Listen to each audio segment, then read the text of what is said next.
Hello friends, कैसे हो आप सब। तो आज हम यूनिट नंबर 3 करने वाले हैं अपना BEGG 171 के। इससे पहले 2 चैप्टर्स आ चुके हैं। अगर आपने नहीं देखा है तो लिंक मिल जाएगा आपको प्लेलिस्ट का नीचे, आप जाके देख सकते हैं। बाकी शुरू करते हैं इस वाली वीडियो को। तो आज हम विशेषता पढ़ेंगे अलग अलग मास मीडिया की, जिसको हम इंग्लिश में characteristic of different mass media कहते हैं। ठीक है, शुरू करते हैं। आज की वीडियो थोड़ी लंबी हो सकती है, तो थोड़ा सा बैठ जाना। ठीक है, तो फिर बाद में आप लोग ही बोलते हो कि थोड़ा डीपली पढ़ाई करो, फोकस किया करो चीज़ों पे। तो थोड़ा डीपली पढ़ाने की कोशिश करूँगा मैं। सबसे पहले आता है आपका प्रिंट मीडिया। ठीक है, इसके बारे में पढ़ेंगे डिफरेंटली, मतलब अलग तरीके से। जो हमने कल पढ़ा था लास्ट वीडियो में सेकंड चैप्टर में, वो थोड़ा सा मैंने आपको पढ़ाया था। पर आज हम थोड़ा सा जो है इसी टॉपिक पे और ज़्यादा डिस्कशन करेंगे। ठीक है, प्रिंट मीडिया।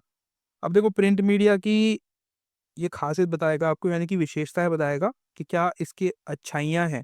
जो अच्छाइयों के बारे में बात करें तो सबसे पहली तो ये है कि प्रिंट यानी कि जो लिखा हुआ होता है ना, जो जो प्रिंटिंग में होता है बेसिकली, इसे आप काफ़ी समय तक बचा के रख सकते हैं और अपने पास रख सकते हैं। ठीक है, जबकि आप जैसे कि हम बहुत बार सुनते हैं पिछले हमारा मतलब हमारा जो इतिहास है वो ज़्यादातर इतिहास ऐसे ही लुप्त हो चुका है। क्यों? क्योंकि वो बोली में मतलब मौखिक रूप से फैला एक दूसरे में। जैसे कि मैंने आपको बताया, आपने किसी और को बताया, तो उसमें क्या है ना, फ़र्क पड़ जाता है। मैं बता रहा हूँ कुछ, आप कुछ और सुन रहे हो, उसको कुछ और सुन के किसी और को कुछ और बता रहे हो, तो उसमें एक जो है डिफ़रेंस पैदा होता है, वो रियल नहीं होता फिर। लेकिन प्रिंट मीडिया एक ऐसा मीडिया था जिसने कि दुनिया बदल दी कि भई जो मैं लिख रहा हूँ ना, सिर्फ़ वही चीज़ें सेम टू सेम उसी वर्ड्स। आप देखो, लिखा हुआ तो मिटेगा नहीं ना, मतलब चेंज तो होगा नहीं वो। मिट सकता है पर वो चेंज नहीं होगा। ठीक है? अगर कोई दूसरा पढ़ेगा उस चीज़ को तो वो उसी तरीके से पढ़ेगा जैसे मैंने उसको बताने की कोशिश की है। ठीक है? जैसे कि ये लिखा हुआ है तो ये प्रिंट मीडिया ही तो है, आपको जो बुक मिलती है, लेकिन उससे वो सारी प्रिंट मीडिया के अंतर्गत आती है। तो प्रिंट मीडिया का बहुत फ़ायदा ये होता है कि इसको आप काफ़ी सालों तक बचा के रख सकते हैं। ठीक है? और सबसे पहले जो शुरुआत हुई है वो इसी की हुई है, इसलिए हम इसी को पढ़ रहे हैं ना। प्रिंट प्रिंट मीडिया में आप न्यूज़पेपर्स पढ़ते हो, मैगज़ीन्स है, ठीक है? और टेक्स्ट बुक्स जो आपकी नोटबुक्स होती है, एनसीईआरटीज़, स्कूल वाली बुक्स, और जो ये आप बुक पढ़ते हो इग्नू की, ठीक है? पोस्टर्स हो गए और मेल्स लिटरेचर्स हो गए, और प्रिंट मीडिया में बहुत सारे ग्राफ़िक्स हो जाते हैं। तो ये सारे प्रिंट मीडिया के अंतर्गत आते हैं, ठीक है? तो इसका फ़ायदा यही होता है कि आप काफ़ी समय तक इसको बचा के रख सकते हैं, और जो बातें होती हैं वो बदलती नहीं हैं, ठीक है? जैसे मौखिक रूप से हम बदल जाते हैं बातें, बोल-बोल के किसी और को बोलेंगे तो वो चीज़ें बदल जाती हैं, कुछ और कन्वर्ट हो जाता है उस बात में, बदलाव आता है। तो यहाँ पे ऐसा नहीं होता, ये थोड़ा सेफ साइड में रहता है। आपसे मेरा जो मानना है, मुझे लगता है कि शायद एक चीज़ ना पूछे कि भाई प्रिंट मीडिया बताओ, सभी पूछेगा वो बारी-बारी से आपसे, ठीक है? कि भई आप पूरा मास मीडिया जो होता है वो उसको एक्सप्लेन करो कैसे-कैसे है, ठीक है? उसके जो विशेषताएँ हैं, यानी कि कैरेक्टरिस्टिक जो होते हैं वो बताइए आप। थोड़ा-सा प्रोनाउंस में दिक्कत हो जाती है, इस वाले शब्द में थोड़ा लंबा-चौड़ा है ना, तो दिक्कत आ जाती है हर किसी को। मेरा थोड़ा प्रोनाउंसिएशन कुछ-कुछ वर्ड्स में थोड़ा प्रॉब्लम में रहता है, तो उसको थोड़ा माइंड मत करना, ठीक है?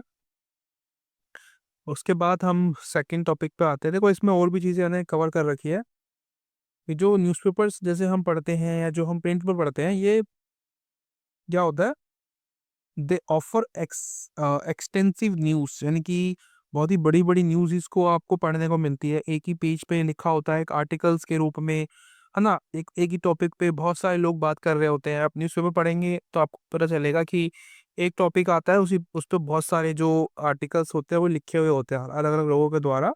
कुछ तो आर्टिकल्स ऐसे होते हैं जो कि जो चैनल वाले होते हैं या जो जिसका पेपर होता है वो लिखते हैं, लेकिन मोस्टली ऐसे होते हैं जो कि पर्सनल, जैसे कि मेरा मन कर रहा है किसी टॉपिक पे आर्टिकल लिखने का, जैसे कुछ अभी फिलहाल में जो चल रहा है उसके ऊपर मेरे को कुछ बताना है लोगों को, तो उसके लिए मैं लिख सकता हूँ। ठीक है, मुझे परमिशन है, अगर वो मेरी आर्टिकल्स को ग्रांट कर देते हैं तो वो आपको पढ़ने को मिलेगा। ठीक है, उसके अलावा बहुत सारा, एक बहुत ही डेप्थ में आपको चीज़ें पढ़ने को मिल जाती है, मैंने आपको बता ही दिया है। क्योंकि आप एक टॉपिक को बार-बार पढ़ेंगे तो आपको उस चीज़ की गहराई समझ में आएगी, राइट? और लार्ज वैरायटी ऑफ कवरेज होती है इसकी, बहुत सारी चीज़ों को कवर करता है न्यूज़पेपर, ठीक है? अब देखो, आप जब कमेंट्री सुनते हो या जो आप रिपोर्टिंग देखते हो टीवी पे, टेलीविज़न पे न्यूज़ के द्वारा, तो उसमें बहुत सारी चीज़ें वो बना के जो है डाल देते हैं, अपनी मर्ज़ी से चेंज कर देते हैं उन चीज़ों को। कुछ नकली होती है, कुछ असली होती है। उसके अलावा कुछ बातें जो वो कहते हैं लाइन में, मतलब एक रिदम नहीं होती उसमें, कुछ प्रॉब्लम आ जाती है। तो ये थोड़ी बहुत दिक्कतें आती है, लेकिन रिटर्न में लिखा हुआ है तो आपको कोई दिक्कत आएगी नहीं। पहली बात ये नहीं कह रहा हूँ मैं कि वो जो रिटर्न में लिख के रखते हैं वो सही होता है 100%। उसमें भी काफ़ी सारे मिर्च मसाले नकली चीज़ें होती हैं।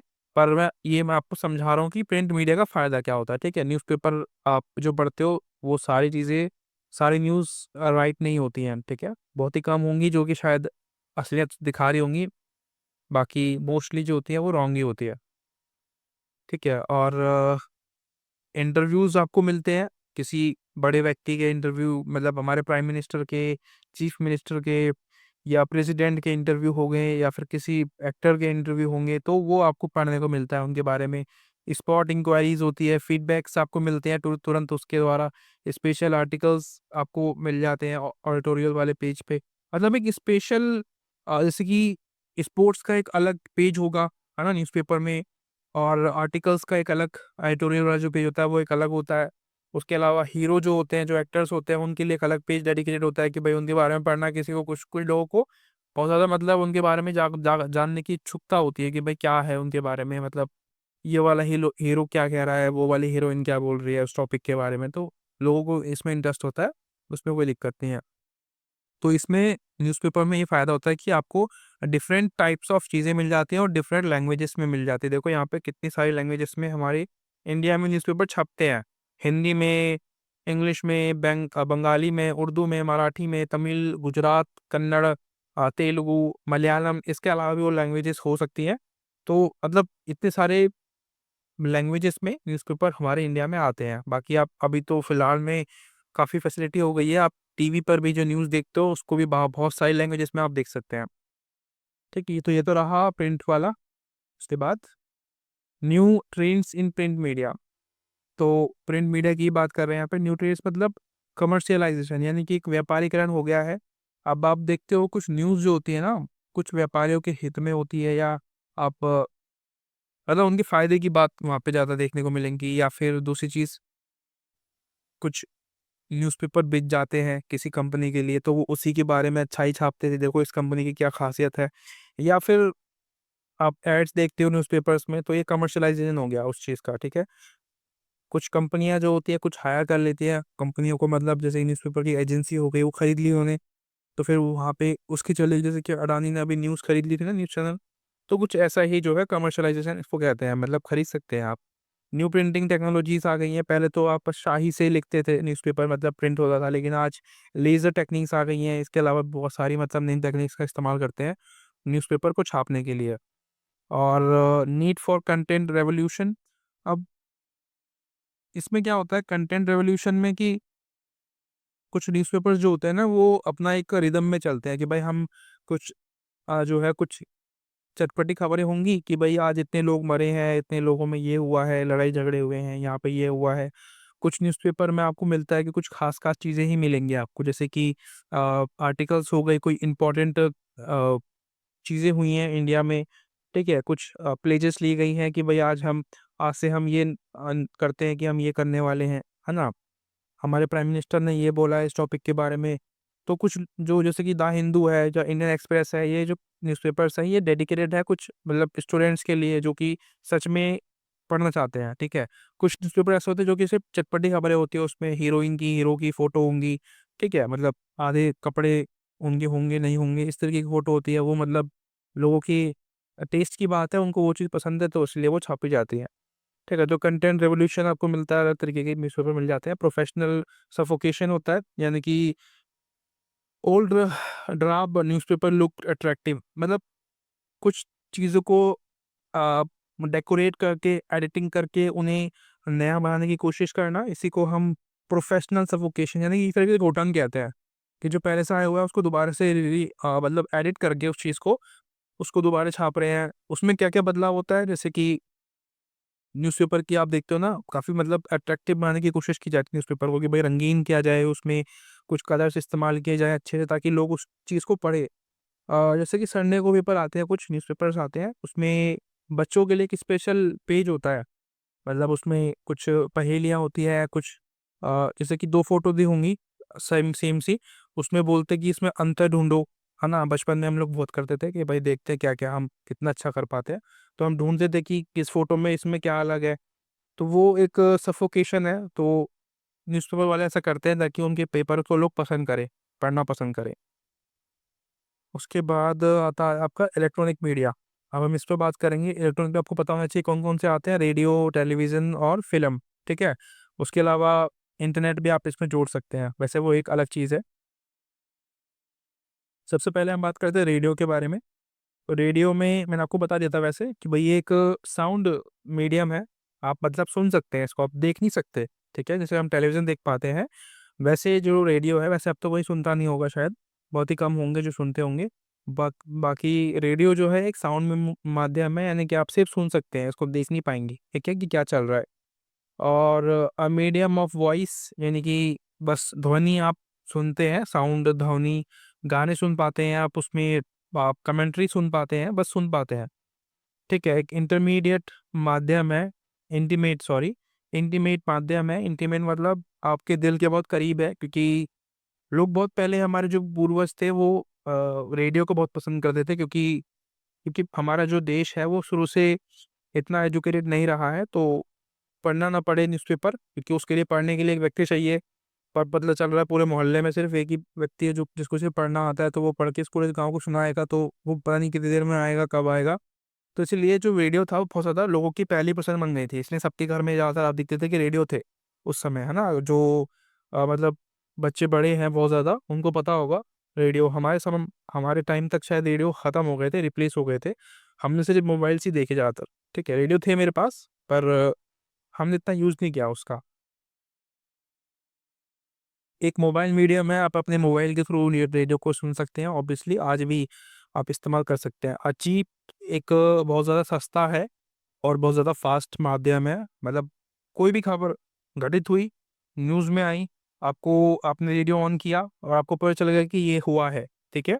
अब अभी देखो, जैसे कि कार वगैरह चलाते हैं ना आप लोग, अगर आपके पास गाड़ी है, फोर व्हीलर है, तो उसमें जो लगा होता है ना, उसमें मैंने क्या बोलते हैं उसको, मुझे नाम याद नहीं है उसका, मतलब जो भी होम थिएटर वगैरह जो होता है लगा के रखते हैं ना कार में, तो उसमें रेडियो चलता है ना। रेडियो का एक सिस्टम आता है, तो रेडियो चलाते हैं, तो उसमें गाने वगैरह आते हैं, कुछ न्यूज़ आती है, तो वो लोग सुनते हैं। तो एक चीप है, क्विक माध्यम है, आप आसानी से चीज़ों को समझ पाते हैं, बिना पढ़े भी आप उसको आसानी से, मतलब गरीबों के लिए, या बोले कि जो पढ़े लिखे नहीं हैं उन लोगों के लिए बहुत अच्छा माध्यम था।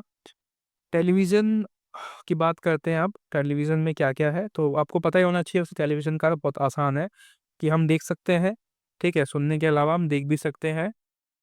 और बहुत ज़्यादा लोगों तक इसकी पहुँच होती है, ठीक है। मतलब मुझे नहीं लगता कि कोई ऐसा व्यक्ति होगा आज इस अ, दुनिया में जो कि टीवी ना देखता हो, सभी लोग टीवी देखते हैं। तो वाइड रेंज है इसकी, बहुत बड़ी। और उसके अलावा ग्लैमर है, भाई इसके अंदर टीवी सबके घर में आज होना बहुत ज़रूरी है ना। इसके घर में टीवी नहीं है, लगता है कि कितना गरीब है यार, ये आज भी ऐसे जी रहा है, कैसे पॉसिबल है। तो ग्लैमर है एक, आपको रखना पड़ता है ना, अपनी इज्जत के लिए।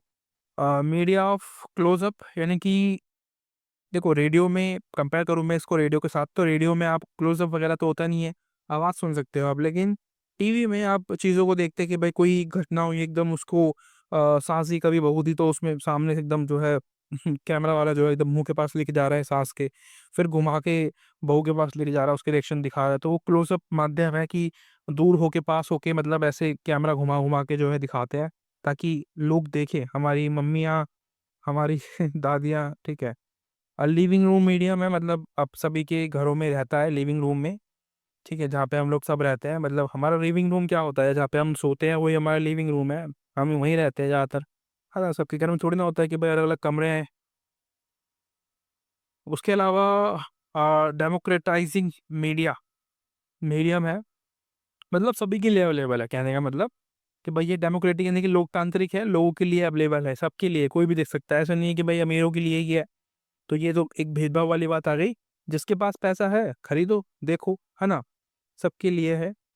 उसके अलावा ये एक इमीडिएंसी मीडियम है, यानी कि capture the event even as they are happening much before the newspaper, यानी कि अखबार वो में आने से पहले ही आप न्यूज़ आप सुन पाते हो, है ना? देखो, कोई खबर आज आई है, ठीक है, मतलब कोई घटना आज हुई है, तो वो जो खबर छपेगी वो आपको कल सुबह न्यूज़पेपर मिलेगा उसका, ऑब्वियसली। लेकिन न्यूज़पेपर आप पढ़ते हो, रेडियो में आप देखते हो, तो आप तुरंत आपको पता चल जाता है कि क्या हो रहा है। अभी तो इससे भी फास्ट है, यानी कि हमारा मोबाइल फ़ोन, ठीक है, मतलब इंटरनेट पे आपको यूट्यूबर इतने सारे हैं कि वो व्लॉगिंग में इसीलिए घूमते रहते हैं, तो मोबाइल से और फास्ट हो जाता है, राइट। एडवर्टाइजर्स, इन्फ्लुएंसर, इन्फ्लुएंस यानी कि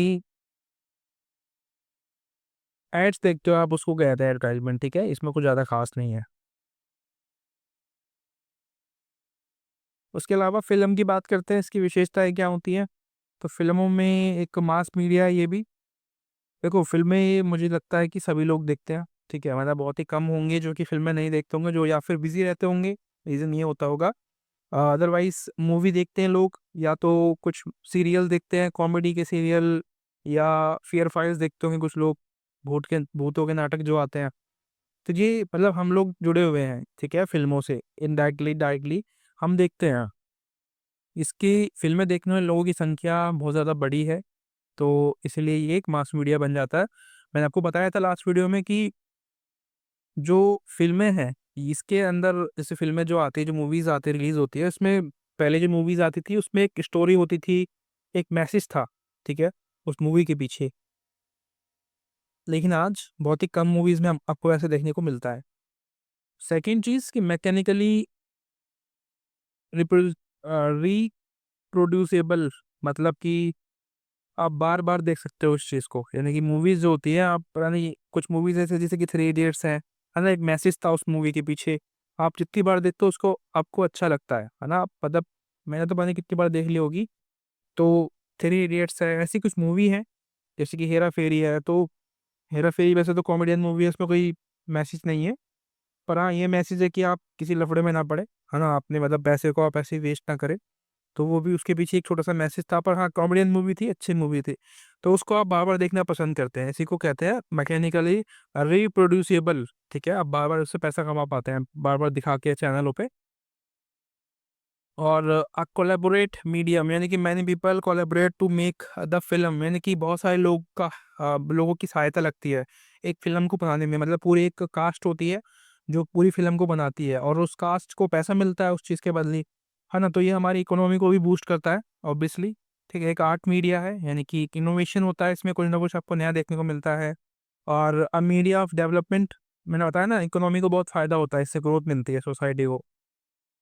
तभी तो आज जो हीरो-हीरोइन इतने अमीर होते हैं, ठीक है? Medium that demands people's concentration, ज़्यादा इम्पोर्टेंट नहीं है, लीव इट। इंटरनेट और साइबर मीडिया, इसमें क्या है, व्लॉगिंग आती है आपकी, व्लॉग्स जो आप शूट करते हैं। अब देखो व्लॉग्स 2 प्रकार के होते हैं, देखो ये जो ब्लॉग लिखा हुआ है ना, ये ब्लॉग होता है जो रिटन में आप ऑनलाइन पढ़ते हो ना, इंटरनेट पे, उसको ब्लॉग कहते हैं, ठीक है? बी फॉर ब्लॉग, यानी कि जिसको आप ऑनलाइन रिटन में पढ़ते हैं, ठीक है? एक होता है व्लॉग, ये वाला व्लॉग जो होता है, जो आप यूट्यूब पे देखते हो ना, उसको व्लॉग कहते हैं, वी वाला व्लॉग होता है वो, ठीक है? थोड़ा डिफरेंस होता है इन दोनों चीज़ों में, इसको आप याद रखना। आप इंटरनेट से लोगों की जो राय है, अब ब्लॉग में क्या होता है, हम लोग जैसे लोग होते हैं वहाँ पे, जो कि आर्टिकल्स लिखते हैं, उन्हीं को कहते हैं ब्लॉग्स, ठीक है? इंटरनेट में। और ये तो आपको पता ही है, www, बस यही है सब कुछ इंटरनेट के अंदर, इसी से इंटरनेट चलता है आपका। बाकी thank you so much for watching, लगता मतलब हम मिलते हैं अगली वीडियो में, तब तक के लिए bye bye, thank you so much.